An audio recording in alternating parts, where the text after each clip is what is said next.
बड़ी प्रभात नाथ हम उठ कर सेवेंगी युग चरण सरोज। प्यारे प्यारे मृदुल अरुण प्रिय बढ़ता है जिनसे सुख ओज। करती है मंगलानुशासन जिनका फल अब सुनो प्रवीण। गोचरने वन जावे धावे तब वे भोजन करें प्रवीण। ऐसे गोपों के कुल में प्रिय प्रकटे श्री आनंद निधान। करुणा कर श्रीवर भव भय हर हम सबके प्राणों के प्राण। अंतरंग सद्वृत्ति हमारी बिना किए स्वीकृत गोपाल। नहीं जाइएगा हे प्रियतम हमको फिर करके बेहाल। परिकर भी चाहे न मिले पर जन्म जन्म पर हूँ दासी। भली भांति बंधुत्व सुदृढ़ हो हटे कामना की फांसी। निर्भय अब हो गई सांवरे कर्म भार सब टारे हैं।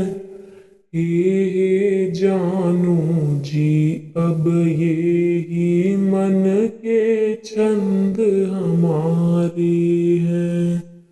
हे जानू जी अब ये ही मन के छंद हमारे हैं।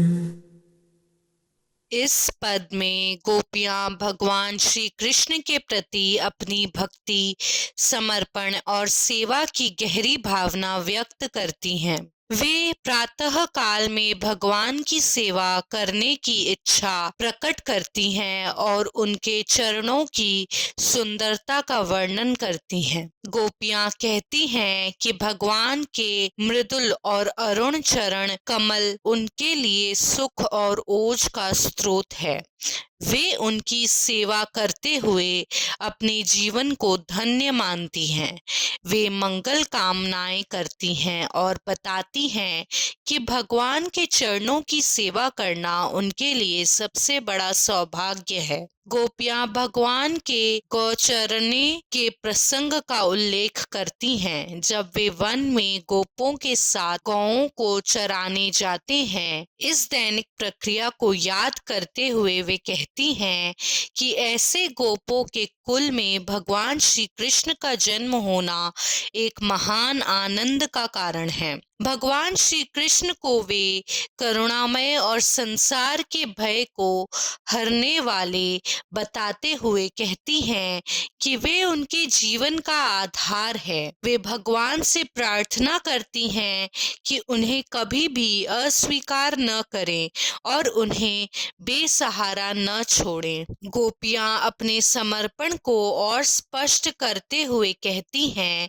कि भले ही उन्हें भगवान का परिकर न मिले, लेकिन वे हर जन्म में उनकी दासी बनना चाहती हैं। वे अपने बंधुत्व को और अधिक सुदृढ़ करना चाहती हैं और सभी सांसारिक इच्छाओं से मुक्त होना चाहती हैं। अंत में वे कहती हैं कि भगवान की कृपा से अब निर्भय हो गई हैं और अपने सभी कर्म भार को त्याग चुकी हैं।